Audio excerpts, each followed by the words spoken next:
I've been building these tubs for over 25 years now. We've been able to filter out all the parts that are terrible and get them down so the process that we use has the right parts in all the time. For example, we use these Dennis Carpenter molded in quarter panels, which is most popular for us because people can put a 35 on there and it's a very clean look. We like to use the parts that work right the first time. We do use a MIG welding process for this. We're setting everything on a frame jig when we're building this so that it's all done on a jig. We have an interior jig that works as well so that every tub that comes out of the shop is all the same. Obviously, we can do them in different ways, as whether you're getting doors, whether you're getting a hard top, whether you're getting a hood, that kind of thing.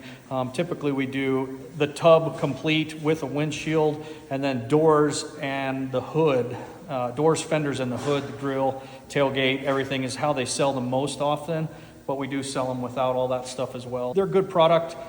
We spend a lot of time working to make sure that that is the right product we have to get it out the door.